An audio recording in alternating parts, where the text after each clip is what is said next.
Halo semuanya, perkenalkan namaku Berlian Henderina. Halo, namaku Cecilia Mandalena. Halo, namaku Eka Suci. Aku Nada Desi Haryani.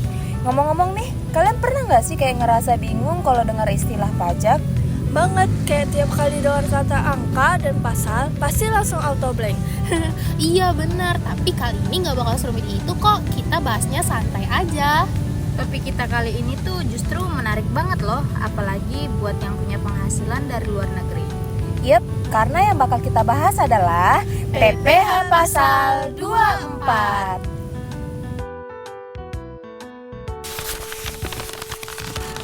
PPh Pasal 24 adalah ketentuan pajak yang memberikan hak kepada wajib pajak untuk mengurangkan pajak yang telah dibayarkan di luar negeri dari pajak terutang di Indonesia. Tujuan utamanya adalah menghindari pajak berganda, yaitu saat satu penghasilan dikenai pajak di dua negara.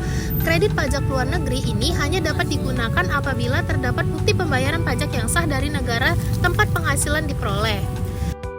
Jadi, PPh Pasal 24 itu aturan pajak yang ngasih hak wajib pajak buat ngurangin pajak yang udah dibayar di luar negeri dari pajak yang harus dibayar di Indonesia.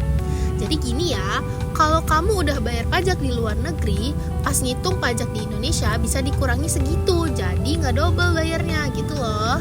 Iya, benar banget Nadia. Tujuan utamanya juga udah jelas banget, buat menghindari pajak berganda. Jadi, biar satu penghasilan tuh nggak kena pajak dua kali. Di luar iya, di Indonesia juga iya. Kan kasihan banget kalau gitu. Contohnya, kayak perusahaan Indonesia yang punya cabang di luar negeri. Mereka udah bayar pajak di sana, jadi pas di Indonesia tinggal dikurangin, nggak perlu bayar penuh lagi. Nah, tapi ya di sini juga dibilang kredit pajak luar negeri cuma bisa dipakai kalau ada bukti pembayaran yang sah. Jadi nggak bisa asal bilang udah bayar kok di luar negeri tapi nggak ada buktinya, nggak valid gitu loh guys.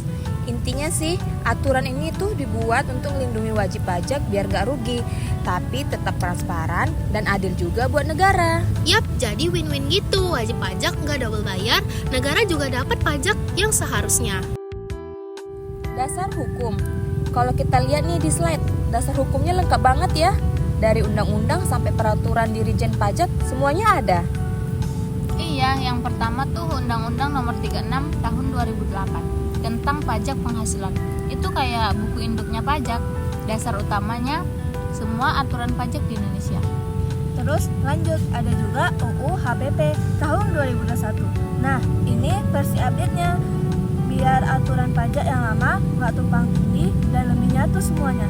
Nah, kalau dua terakhir, PMK 192 sama per 24 itu lebih ke hal teknisnya nih. Jadi ngaturnya gimana cara ngitung kredit pajak luar negeri dan gimana cara ngelaporinnya di SPT tahunan. Berarti semuanya udah lengkap ya, dari dasar hukum sampai cara pelaksanaannya. Jadi, sistem kredit pajak ini bukan kebijakan asal-asalan, tapi beneran resmi dan kuat. Bener banget, karena ini kan berhubungan sama penerimaan negara juga. Jadi ya harus ada dasar hukum yang kuat biar semua jelas dan gak ada yang ngarang-ngarang. Intinya, dari undang-undang sampai peraturan teknisnya, semua nyambung dan saling ngedukung. Jadi, wajib pajak juga lebih tenang buat ngikutin aturan. Lanjut nih, kita ke slide selanjutnya, yaitu tujuan utama. Tujuan utama PPh Pasal 24 itu ada 3 nih.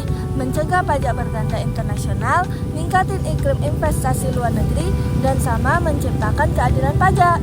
Iya, dan ini penting banget loh. Misal nih, perusahaan Indonesia punya cabang di luar negeri. Kalau nggak ada aturan ini, mereka bisa kena pajak 2 kali. Di luar negeri iya, di Indonesia iya. Nah, PPh 24 ini bantu biar hal kayak gitu nggak kejadian. Dan efeknya juga bagus banget buat dunia usaha, karena perusahaan jadi lebih tenang buat ekspansi ke luar negeri. Gak takut pajaknya double kan? Nah, dari sisi keadilannya juga dapat banget loh. Pajak yang dibayar jadi sesuai kemampuan dan tempat penghasilannya. Gak ada yang satu penghasilan malah ditarik 2 kali pajak. Itu kan gak fair. Nah, terus kalau kita lihat dari bagian manfaatnya, ini keren sih. Wajib pajak bisa ngurangin beban pajak, ngitung pajak tahunan juga jadi lebih efisien, dan pastinya punya kepastian hukum. Betul tuh, jadi nggak was-was lagi gitu loh. Udah jelas aturannya, udah ada payung hukumnya. Jadi nggak ada tuh kasus orang yang bayar pajak 2 kali cuman gara-gara penghasilannya dari luar negeri. Intinya, PPh pasal 24 ini tuh win-win banget, bantu wajib pajak biar adil, tapi tetap jaga penerimaan negara juga. Keren sih konsepnya. Nah, di slide ini kita masuk ke bagian siapa sih sebenarnya yang bisa pakai hak kredit pajak PPh pasal 24 alias subjek dan objeknya. Jadi, gampangnya, subjek itu siapa? Ada 3, orang pribadi, badan, sama BUT alias bentuk usaha tetap. Intinya, kalau kamu punya penghasilan dari luar negeri dan udah kena pajak di sana, kamu bisa manfaatin PPh pasal 24 ini buat ngurangi pajak di Indonesia. Nah, misalnya nih, perusahaan Indo buka cabang di Singapura dan dapat untung. Nah, karena udah bayar pajak di Singapura, pas lapor pajak di Indonesia bisa dikreditin, asal ada buktinya. Iya, jadi nggak rugi bayar 2 kali gitu loh. Tapi inget ya, nggak semua penghasilan bisa dikreditin, cuman yang masuk daftar objek pajak. Yap, betul. Di PPT udah ada contohnya tuh, kayak pendapatan dari saham, bunga, royalti, sewa, terus imbalan jasa yang dikerjain di luar negeri. Termasuk juga penghasilan dari badan usaha tetap, pengalihan tambang, atau jual aset di luar negeri. Semuanya bisa masuk objek PPh pasal 24. Tapi ingat, kuncinya harus ada bukti bayar pajak luar negeri. Kalau cuma bilang udah bayar kok, tapi nggak ada bukti, ya wassalam, nggak bisa dikredit. Iya, nanti malah dikira ngarang. Jadi wajib pajak itu kudu siapin dokumen juga biar aman pas lapor. Pokoknya gini aja deh, kalau penghasilannya dapat dari luar negeri dan udah kena pajak di sana, bisa dikredit, tapi harus jelas sumbernya dan ada buktinya. Simple kan? Bener, jangan bikin ribet, asal ngerti subjek dan objeknya, nanti pas ngisi SPT tuh lancar banget. Wih, sekarang udah masuk ke rumus nih, tapi tenang, kelihatannya doang ribet. Sebenarnya gampang banget kok. Iya bener banget, jangan takut duluan lihat tanda bagi sama kali ya. Nih kami bantu jelasin satu-satu. Yang pertama tuh, rumus buat penghasilan kena pajak atau PKP. Jadi, PKP itu hasil gabungan penghasilan dalam negeri sama luar negeri. Kalau ada kerugian fiskal dari tahun sebelumnya, dikurangin dulu. Terus rumus kedua, pajak terutang. Nah, ini simple, tinggal tarik pajak dikali penghasilan kena pajak. Kayak ngitung biasa aja, nggak ada jebakannya kok. Nah, bagian terakhir nih yang paling penting banget, kredit pajak maksimum. Ini yang nentuin berapa banyak pajak luar negeri yang boleh dikreditin ke pajak kita yang ada di Indonesia. Jadi caranya, penghasilan luar negeri dibagi total penghasilan, terus dikali pajak terutang dalam negeri. Dari situ dapat deh batas maksimalnya. Contohnya gini ya, biar gampang bayangin. Kalau penghasilan luar negeri kamu 40% dari total penghasilan, berarti cuma 40% dari pajak di Indonesia yang bisa kamu kurangin. Nggak bisa lebih dari itu. Benar, karena kalau dikreditin lebih dari batasnya, itu sama aja dong negara kita rugi pajak. Makanya rumus ini sangat penting banget biar adil. Kamu tetap dapat pengurangan pajak luar negeri, tapi nggak sampai lebih dari yang seharusnya. Singkatnya sih, rumus ini buat jaga keseimbangan. Pajak di luar negeri dihargain, tapi pajak di Indonesia tetap jalan. Fair kan? Fair banget. Jadi, jangan panik kalau lihat rumusnya ya. Tinggal urutin aja langkahnya. Gampang kok. Oke, biar nggak cuma teori doang, kita cobain contoh kasus ya. Jadi di sini ada PT ABC, perusahaan Indonesia yang dapat penghasilan 400 juta dari dalam negeri dan 600 juta dari luar negeri. Totalnya 1 miliar. Terus, tarif pajak badan di Indonesia itu 22%. Sedangkan di negara A, tempat dia dapat penghasilan luar negeri, tarifnya 25%. Nah, langkah pertama gampang banget. Hitung total penghasilannya. Udah dapat kan 1 miliar yang tadi dijelasin sama Cecil? Langkah kedua, kita cari dulu pajak yang terutang di Indonesia. 22% dari 1 miliar berarti 220 juta. Lanjut langkah yang ketiga, pajak yang udah dibayar di luar negeri karena tarif di sana ada 25% dan penghasilannya 600 juta. Jadi 25% dari 600 juta adalah 150 juta. Tapi nih ya, nggak semua 150 juta itu bisa langsung dikreditin. Harus dicek dulu batas maksimumnya. Yap, rumusnya kayak yang tadi. Penghasilan luar negeri dibagi total penghasilan dikali pajak di Indonesia. Jadi 600 juta dibagi 1 miliar hasilnya 0,6. Nah, 0,6 ini dikali 220 juta. Dapat deh hasilnya 132 juta. Nah, artinya gini, yang boleh dikreditin cuma 130 juta doang. Sisanya yang 18 juta itu nggak bisa dikurangin karena udah lewat batas maksimumnya. Makanya penting banget rumus tadi, biar tahu berapa pajak luar negeri yang boleh dikurangin, nggak asal langsung potong. Dan dari contoh ini kelihatan ya, walaupun pajak kita bayar di dua negara, wajib pajak tetap dilindungi biar nggak double bayar pajak penuh. Iya, benar banget. Dan negara kita juga tetap dapat pajak yang adil. Jadi, dua-duanya win-win. Kalau ngerti alurnya, ternyata PPh 24 ini nggak seseram itu kok.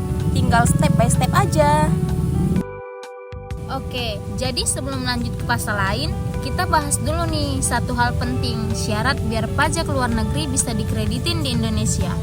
Iya benar, karena nggak semua pajak yang dibayar di luar negeri itu otomatis bisa dikurangin dari pajak Indonesia ya. Ada aturan dan syaratnya dulu.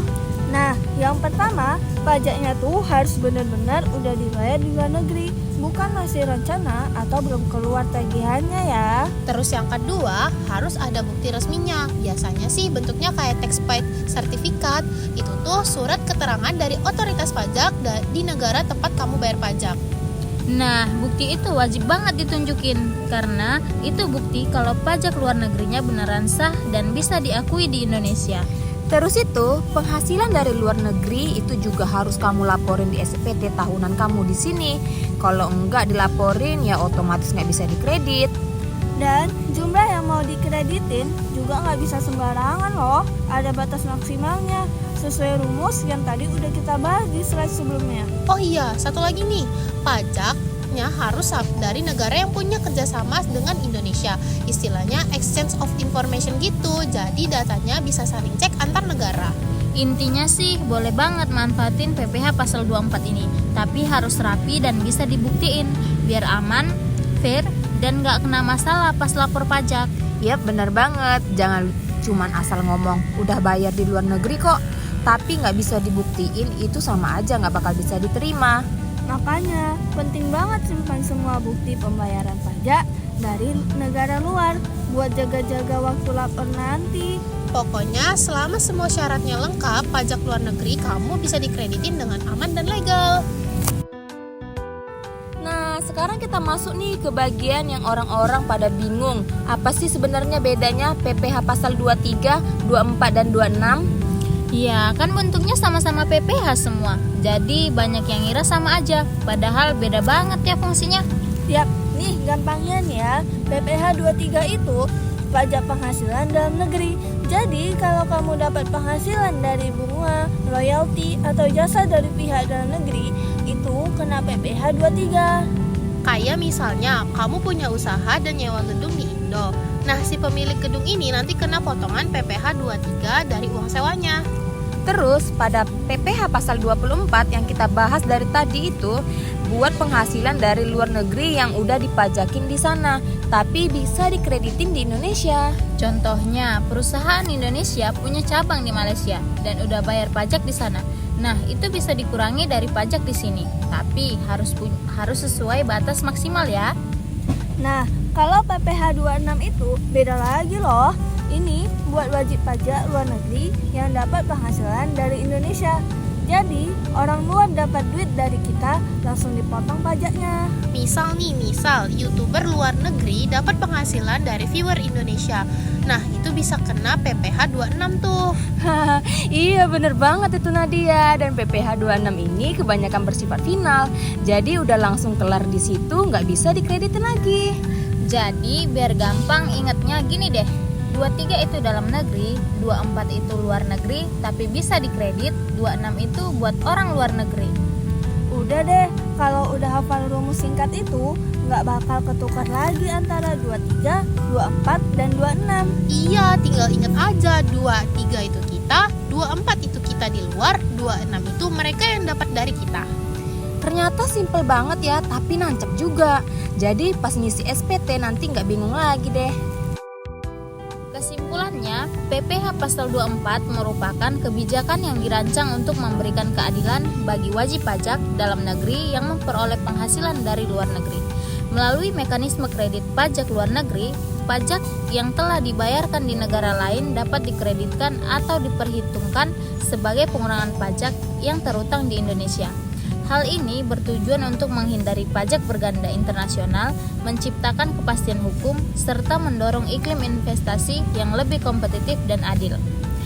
Pasal 24 ini tuh sebenarnya bentuk perlindungan buat wajib pajak Indonesia yang dapat penghasilan dari luar negeri. Iya, benar banget Kak Berlian. Biar nggak rugi kena pajak 2 kali atas penghasilan yang sama. Udah bayar di luar, masa di Indonesia kena lagi full? Kan nggak adil. Makanya ada sistem kredit pajak luar negeri ini. Jadi, pajak yang udah kamu bayar di luar negeri bisa dikurangin dari pajak yang harus kamu bayar di Indonesia. Tapi ingat, nggak bisa asal ngomong, aku udah bayar pajak kok. No ya, harus ada bukti yang sah. Dan ini bukan cuma ngurangin beban pajak doang loh, tapi juga bikin sistem pajak Indonesia makin fair dan jelas. Negara dapat, wajib pajak juga nggak dirugiin. Plus dari sisi bisnis juga keren banget sih, karena perusahaan jadi lebih berani ekspansi ke luar negeri tanpa takut rugi pajak double. Yap, benar sekali. Jadi, PPh Pasal 24 ini bukan cuma soal hitung-hitungan pajak aja, tapi juga soal keadilan dan kerjasama antar negara dalam dunia perpajakan. Setuju. Dan ini ditunjukin kalau sistem pajak Indonesia itu udah mikirin wajib pajaknya juga, nggak cuma narik pajak semata. Pokoknya gitu deh, lewat PPh Pasal 24 ini semua jadi lebih adil, transparan, dan saling menguntungin. Win-win solution deh. Bener banget, jadi habis ini kalau dengar PPh 24 jangan mikir ribet ya, tapi pikir aja, oh ini tuh yang bikin pajak ke luar negeri bisa dikredit biar nggak bayar double. Udah, itu aja sih guys. Simple tapi penting banget buat wajib pajak yang penghasilannya lintas negara. Yap, PPh 24 kecil nomornya, gede manfaatnya. Hahaha, benar banget. Oke deh, segitu dulu pembahasan kita tentang PPh Pasal 24 ini dari awal hingga akhir. Mulai dari pengertian, dasar hukum, sampai contoh perhitungannya, semuanya penting banget buat dipahami, apalagi buat wajib pajak yang punya penghasilan dari luar negeri. Iya, benar banget. Soalnya PPh 24 ini bukan cuma soal hitung-hitungan, tapi juga soal keadilan dan perlindungan buat wajib pajak biar nggak kena pajak 2 kali. Dan lewat aturan ini, pemerintah juga tetap bisa jaga penerimaan negara tapi dengan cara adil. Jadi dua-duanya sama-sama untung, negara dapat, wajib pajak juga tenang. Intinya, PPh Pasal 24 itu bukan bikin ribet, tapi justru nyelamatin. Iya bener banget, jadi jangan takut dulu kalau dengar kata pajak luar negeri. Sekarang udah ngerti kan gimana cara kerjanya? Semoga penjelasan dari kita ini bisa bantu kalian buat lebih paham tentang PPh Pasal 24 ya. Dan jangan lupa, kalau ngurus pajak, selalu siapin bukti-bukti yang lengkap biar aman dan lancar. Oke deh, makasih udah nonton sampai akhir. Jangan lupa like, share, dan semangat terus belajar pajak. Bye!